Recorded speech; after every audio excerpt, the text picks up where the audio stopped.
brought your Bible tonight, would you turn to the book of Ruth, chapter 2? Ruth 2. We are going to be continuing to talk about the reward at harvest time. When we were last studying our divine drama, there was a bit of excitement in the air. If you remember, it was harvest time, which is the time of rejoicing and reaping and singing. And we were introduced to a new character in the story named Boaz. And we were wondering, what part is he going to play in this drama? And Ruth tells Naomi that she's going to do some gleaning. I'm going to go into the field of one in whose eyes I find favor. So as she promised, she's following behind the reapers and gleaning.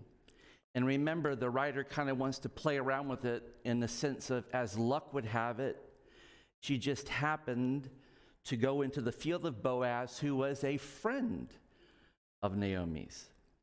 Now, we understand that the author is not really meaning to say this is just a happen chance. That theme of providence runs through this book. God is behind all this. God's behind guiding Ruth and her footsteps into this place at this time. So, verse 4, the writer says, "And behold, Boaz came from Bethlehem, and he said to the reapers, 'The Lord be with you.' And they answered, 'The Lord bless you.'" I kind of like that phrase at the beginning, behold. Other translations, maybe yours says, real loose translations, I would say, and wouldn't you know it? When we look at the Hebrew, we're not told that verse 4 takes place right as soon as Ruth begins gleaning. We really don't know how much time has gone by between Ruth's arrival in the field and when Boaz shows up. The Lord is telling this story in such a way that it is to fuel our fire and also our surprise for this turn of events. So verse 4, "And he said to the reapers, 'The Lord be with you.' And they answered, 'The Lord bless you.'" This is just an initial blessing of the workers in the name of God, Yahweh, and it's speaking, I think, immediately to Boaz's his generosity, his reverence for God. Verse 5, "Then Boaz said to his young man who was in charge of the reapers," this is his foreman, "'Whose young woman is this?'" Now, it's obvious that Boaz is immediately drawn to Ruth. But isn't it a bit odd the way he asked about her? How many of you, when you first saw your husband or wife, said to a friend, "Whose young woman is this?" Probably not, unless you were asking if she belonged to somebody else, dating somebody else. But in ancient Israel, in general, the community you belong to, at every level, the family level, the tribe, village, even the nation, was so important to your identity and your status. If you were a resident outside of the community, you were, and we kind of mentioned this in passing Sunday, as 1 Peter calls it, a resident alien. And that's exactly what Ruth is. In particular, in this society, a resident alien doesn't have any rights or status, but there's a pecking order here. So not only is Ruth a resident alien, she also is living in a very male-dominated culture. So a woman has no independent status or identity in Israel's male-dominated culture. So a woman who was single lived under the care or the authority of her father if she was unmarried, and if she was married, she lived under all of that for her husband. So when you take all those customs into account, Boaz's question is understandable. He's going to cover one of two bases here. Well, he knows one, but he's asking, well, who's his father? In verse 6, "And the servant who was in charge of the reapers answered, 'She is the young Moabite woman who came back with Naomi from the country of Moab.'" You notice he sneaks in her identity twice there. There's a little bit of a sense of an ethnic bite to what he's saying. In verse 7, she said, he's telling, Boaz here, please let me glean and gather among the sheaves after the reapers. So she came, and she has continued from early morning until now, except for a short rest. So the foreman reports to Boaz that Ruth, when she first came into the field, did what she was supposed to do. She asked if she could glean, piling her grain throughout the day at several collection points. And then at the end, they would go to the threshing floor to thresh. We'll talk about that in a little bit. And when I was a young boy, maybe some of you sang this song too, bringing in the sheaves. Bringing in the sheaves, bringing in the sheaves. I think most of us sang sheaves and had no idea what we were singing. Probably as a kid, I thought we were bringing in sheeps. But here's what would happen. After the reaper, you kind of think of this as a succession here. First, here's the reaper with a sickle, and he is cutting the grain. And then there are people behind him, usually women, who are bundling that grain, and they tied it by using stalks into what were called sheaves.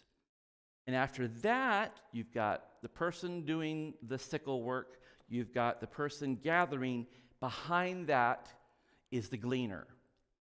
And that person is collecting any loose stalks that dropped in the reaping process. Remember, that's part of the law. God says, don't try to get everything you dropped. This is something for the people who are poor and need all the help they can get.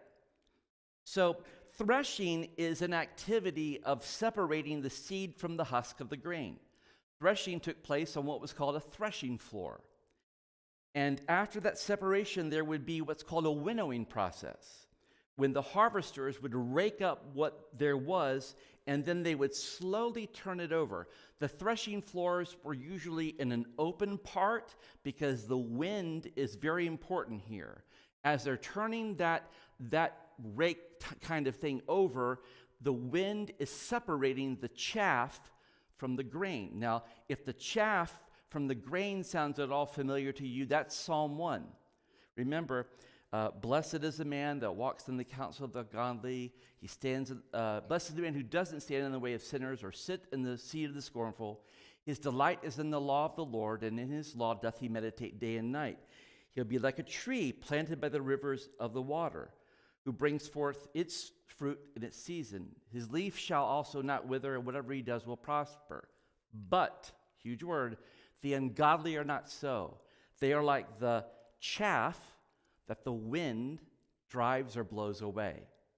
So even the winnowing process is kind of seen from an eschatological standpoint. God is going to winnow at the end, and the chaff that drops will be the people that aren't part of his people. And the grain represents those who are believers in God. So the foreman volunteers additional information. He's given him the skinny about Ruth, and really it speaks to her character, because at least two things stand out to me here. She asked permission, please, to glean. And what kind of a character trait do you think this points to with Ruth by her asking please? Humbleness, yes. She has good what? Good manners. According to the law, she didn't have to ask permission to glean, but she does. Now look at the other phrase. What does so she came and continued from early morning until now, except for a short rest, say about her character? She's a hard worker, and she is working in that field, just a short rest, and it impressed the foreman who was giving the report to Boaz. Now, for the first time in our story, Boaz speaks. And Boaz has a voice like Barry White. Just kidding. Hello. Boaz says to Ruth, now listen. Now, if someone says, hey, listen, we could take that a few ways, depending on who's saying it to us.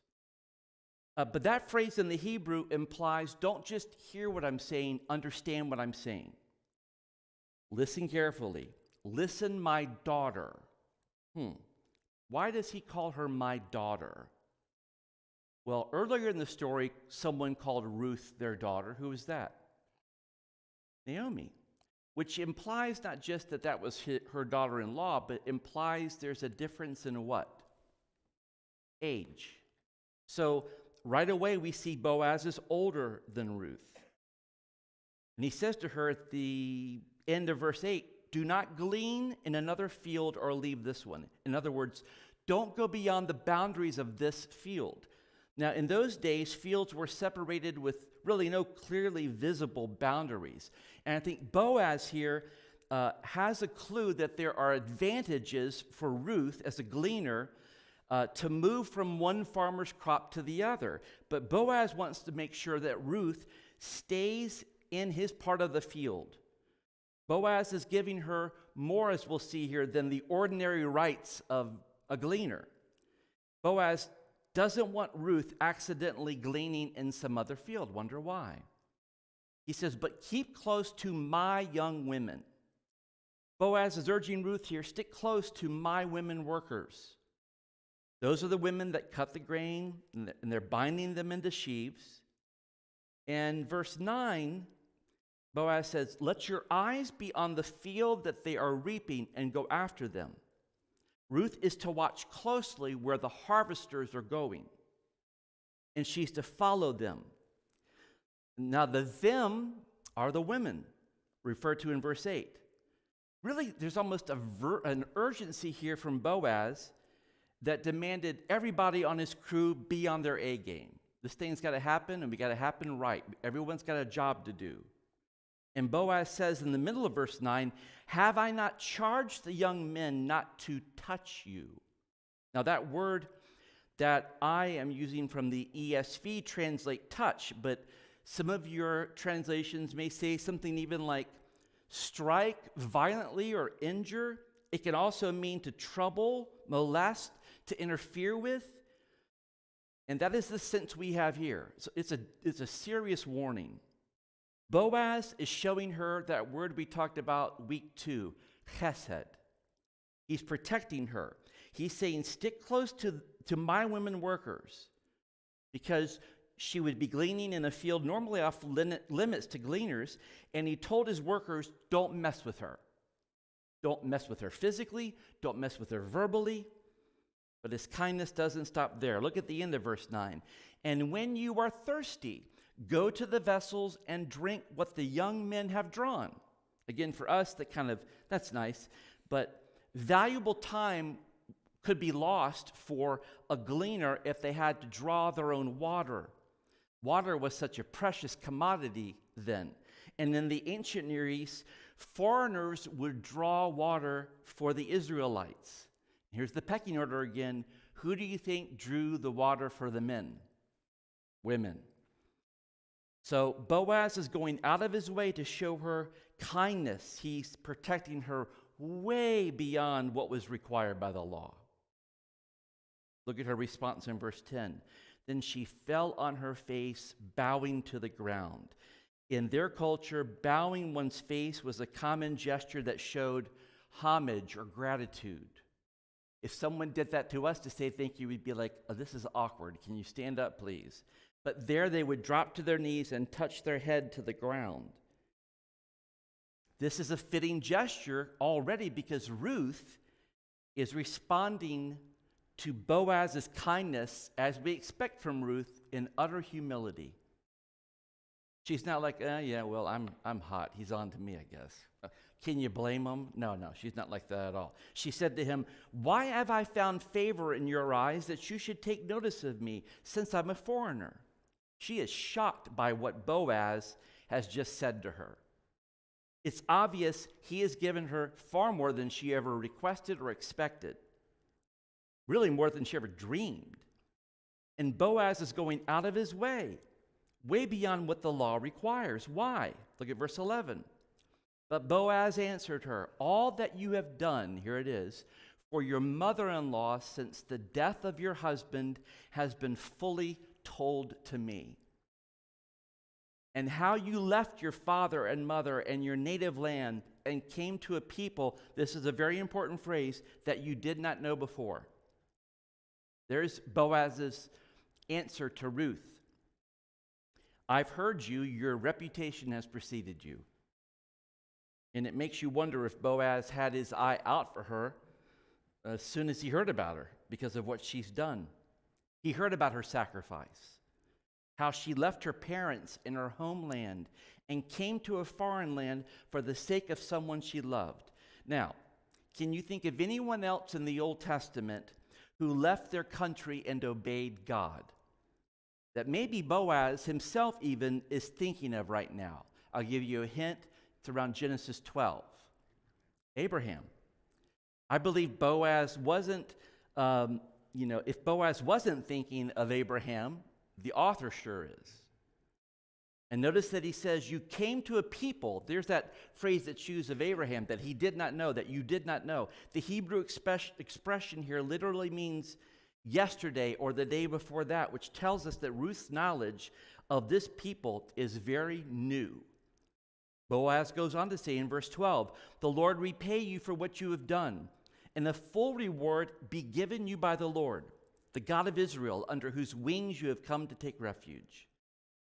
Then Boaz just kind of prays that God would reward Ruth as a repayment for the kindness she's already shown to Naomi.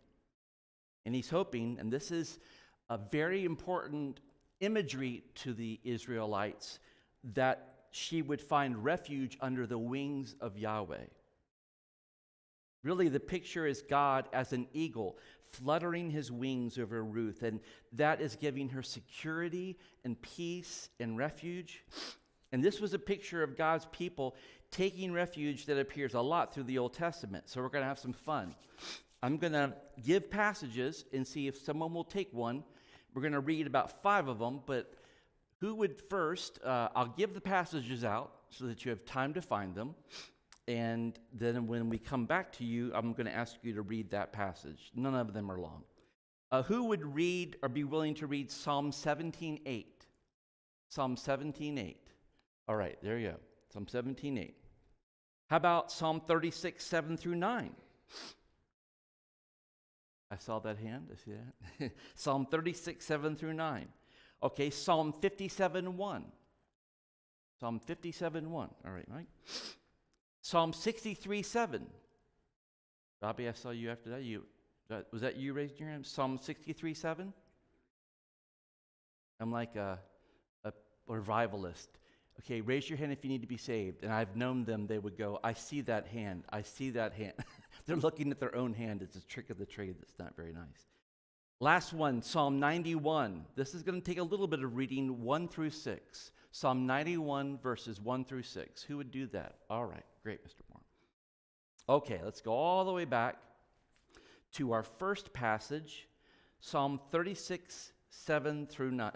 Psalm 17:8, our first one. Psalm 17:8.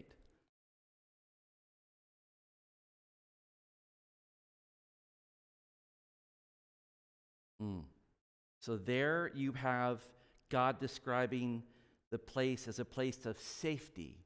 Hide me in the shadow of your wings.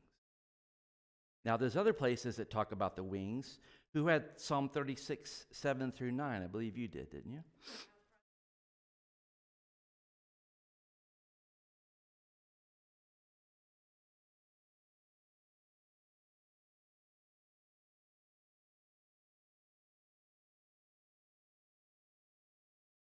Thank you. There we find that God's wings are a place of refreshment. So we have refuge, safety, refreshment. Psalm 57:1.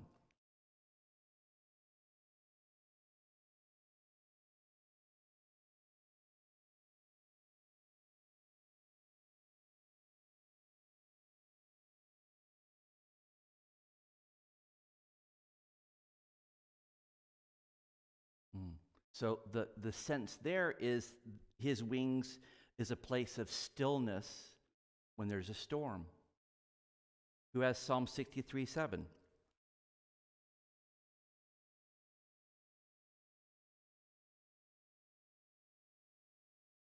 There was a praise chorus written, I think, in the 80s off of that psalm. But God's wings are a place of help and relaxation. Last, Psalm 91, 1 through 6.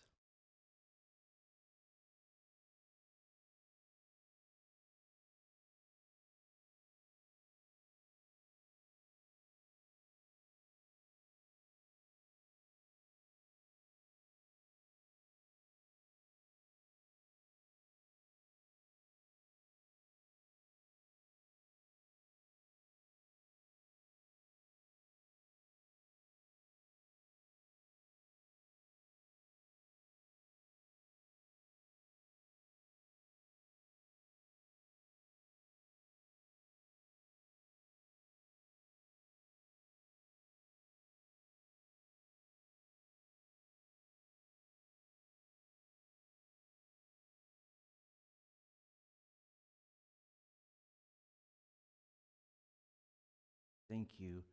So God's wings here are a place of hope when we are surrounded by circumstances that could cause us to fear. So you see all these different feelings or images that come with the wings. And, Ruth wouldn't be familiar with this because she didn't grow up hearing the stories or the verses. But this is very important, and Boaz is using that imagery on purpose. And I really think here Ruth needs to know that she is safe, that she can find refreshment and stillness in the storm, and help and relaxation and ultimately hope under God's protective shield, his wings.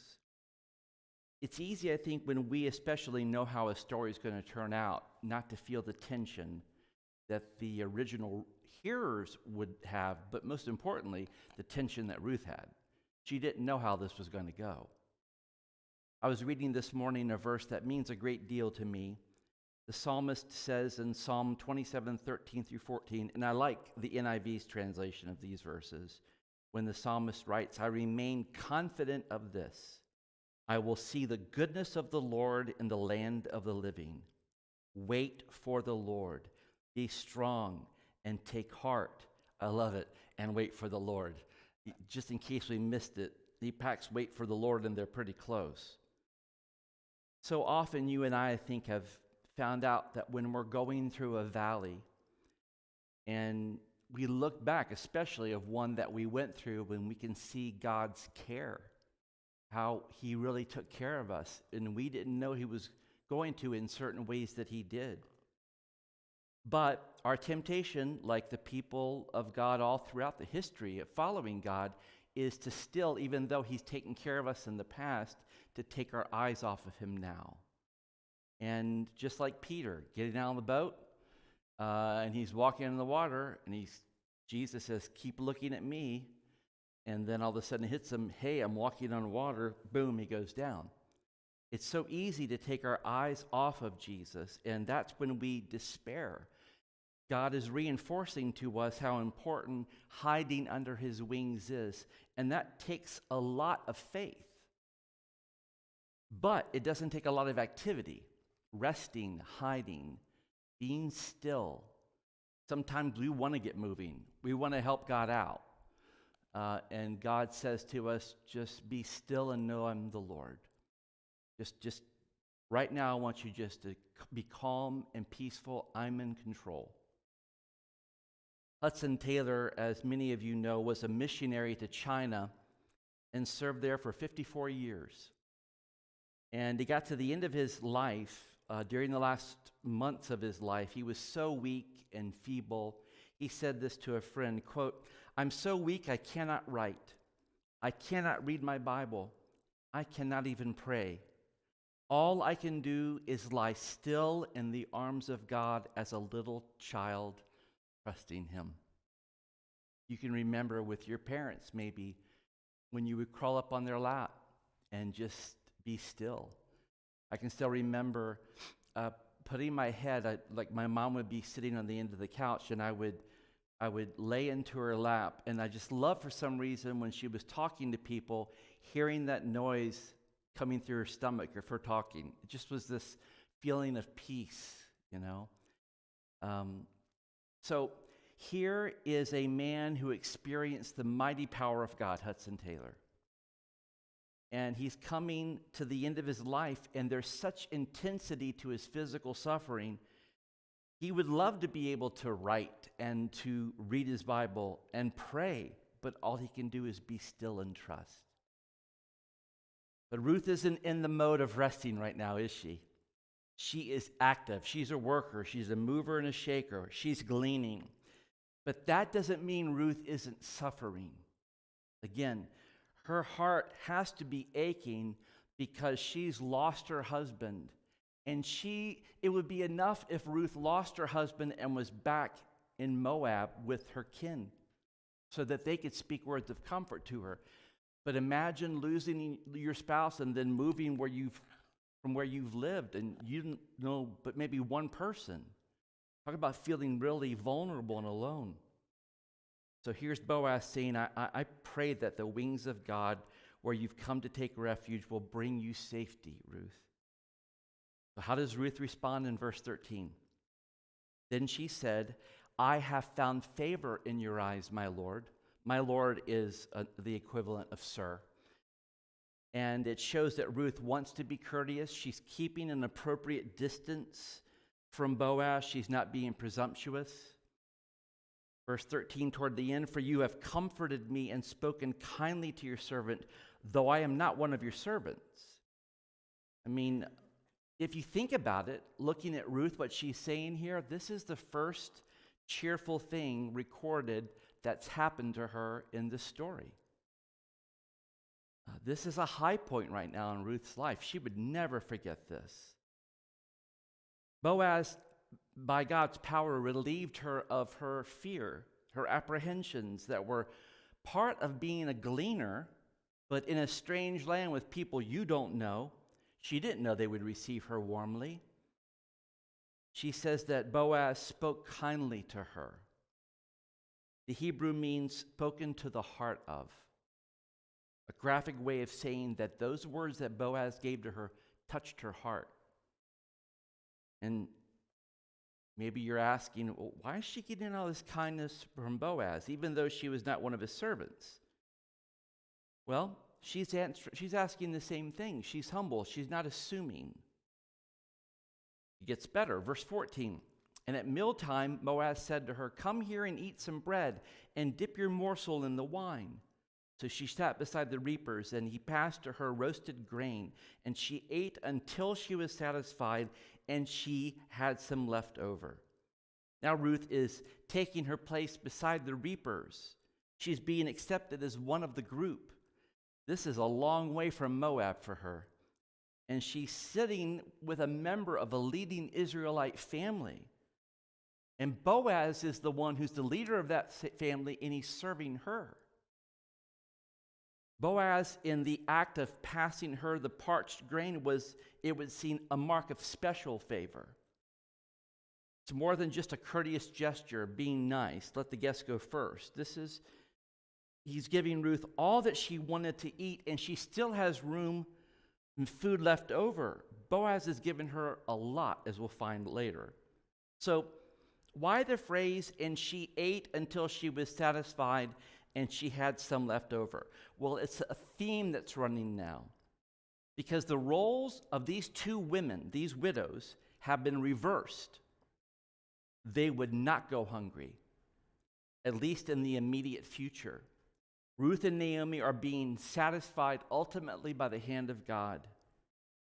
And even though Boaz is serving Ruth, there's still a distance that remained between the two of them. She didn't sit beside him, but that won't last long. Verse 15. When she rose to glean, Boaz instructed his young men, saying, let her glean even among the sheaves, and do not reproach her. There was kind of a danger in allowing the gleaner to come too close to the sheaves. But Boaz is prepared to allow Ruth this special privilege. The law gave the gleaners the right to go over the field after the reapers, but that's the point. They had to do so after the reapers had finished their work and taken all that they wanted from the field. Kind of like Lazarus in the story of Lazarus in the New Testament, he would hang around for the crumbs off of the rich man's table. That's what gleaners would do. But notice Boaz says to his workers, do not reproach her. He didn't want his workers to use verbal rebukes.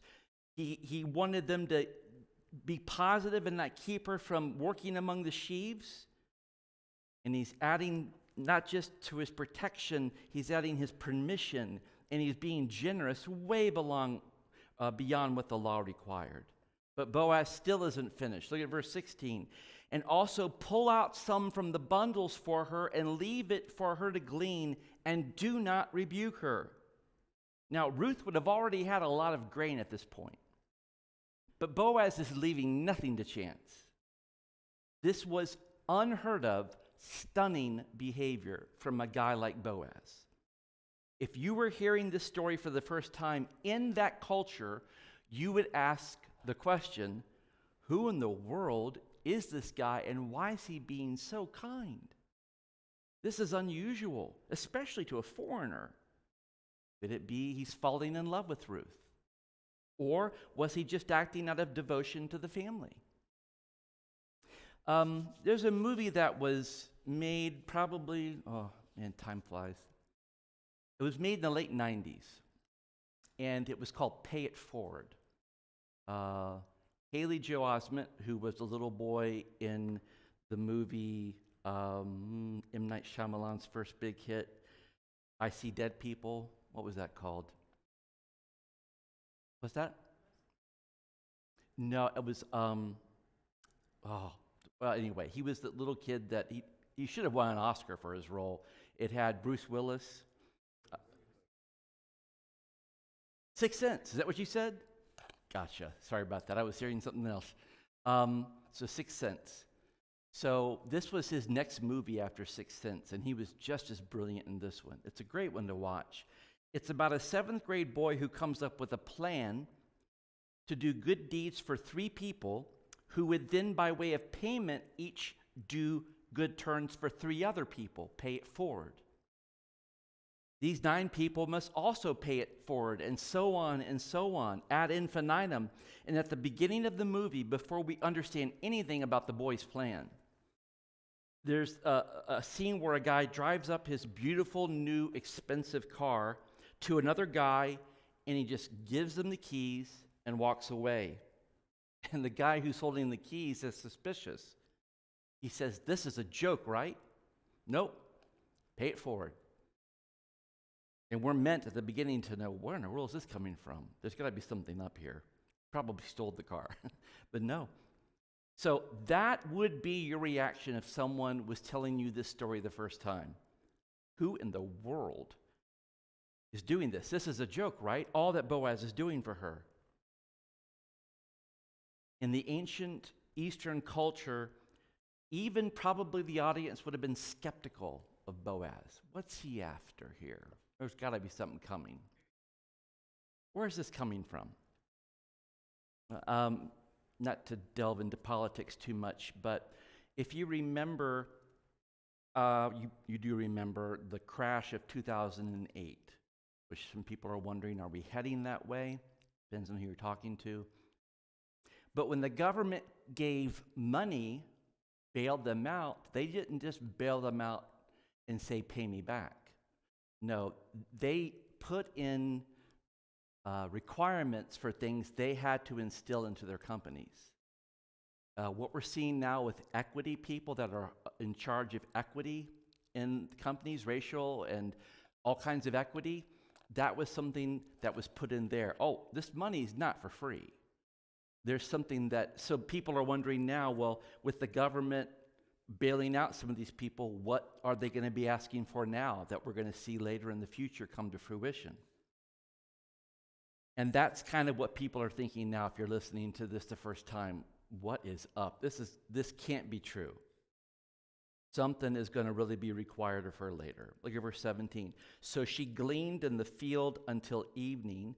Then she beat out what she had gleaned, and it was about an ephah of barley. Now, when you went to that threshing floor and threshed, that's when you took that collected grain, and you do that with a curved stick or a wooden hammer. You'd beat that out. And then she would probably collect the kernels in her shawl when she was finished to carry from the trip home. Now, an ephah, of course, we all know what an ephah is. Looking that up, an ephah was the equivalent for us of 29 pounds. Now, why would the author want us to know how much she gleaned?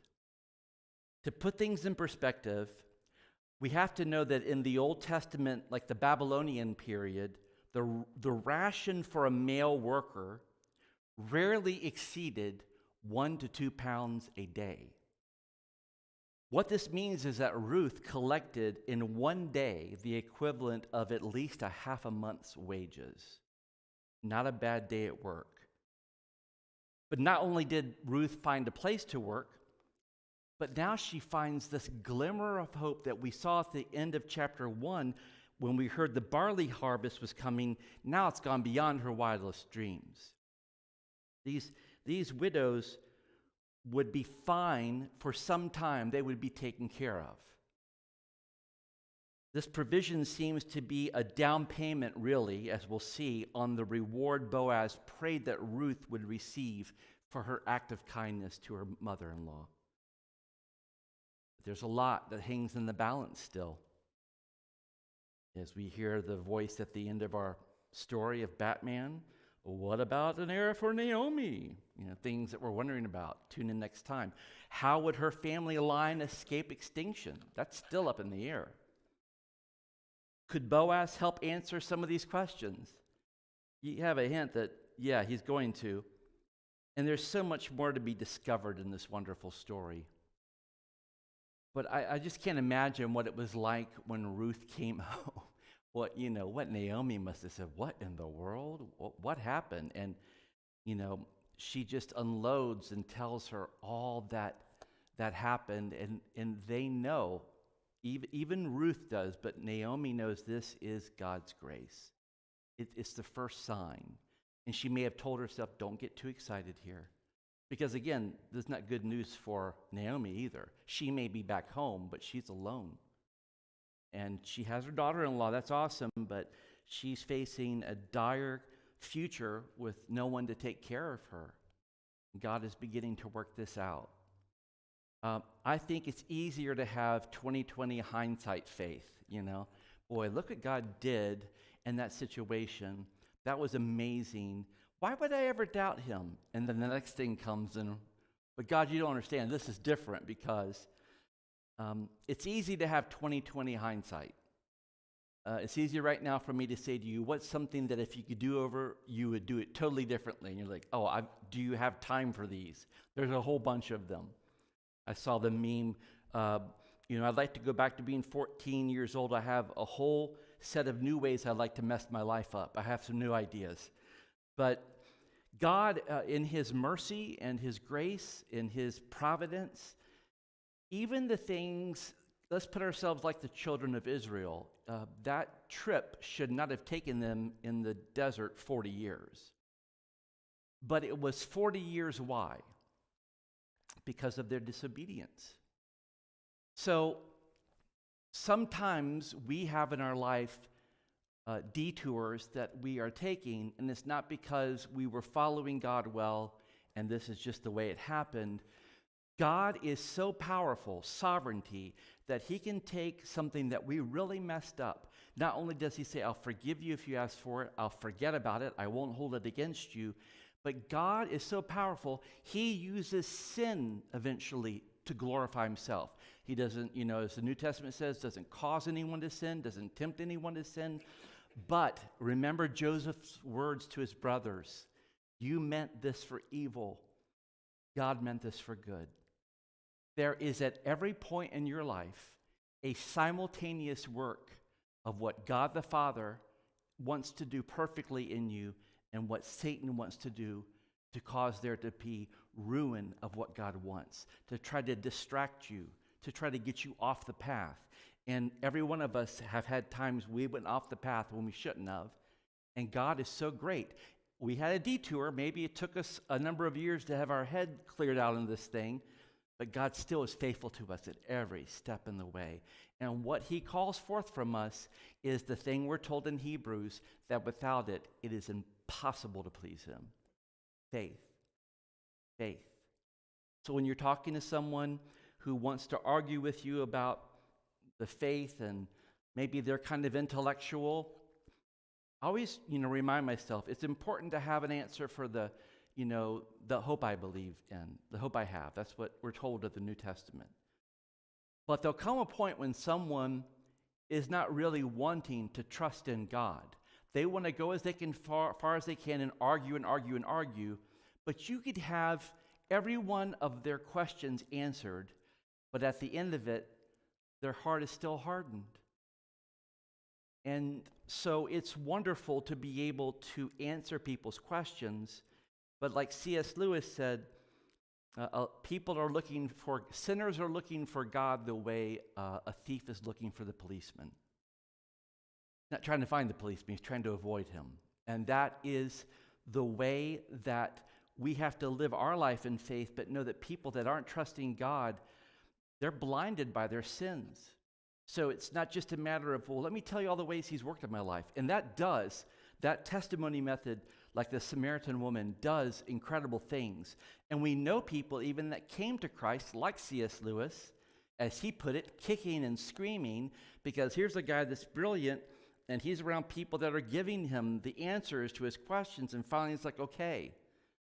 But not everyone comes to God like that. So I want to encourage you, not just in your walk of faith, but in the sharing of your faith, to know that God's wired every one of us differently. And you might not be wired to share your faith with someone who's an apologist or a philosopher person. Maybe you know someone who is like that. You say, okay, I got this friend, I want you to meet them. Maybe you are the kind that is like the Samaritan woman. Just come and see a man that's, told me everything I did and more. There's many ways to share your faith, your testimony. There's just so many ways that God's given us. And some of this goes with our strengths of how we share our faith. But it's important that we do. It's important that we keep having faith. And that's what's happening here in the book of Ruth. So we will come back to that next week. Let me close this in prayer. God, thank you so much for this precious group of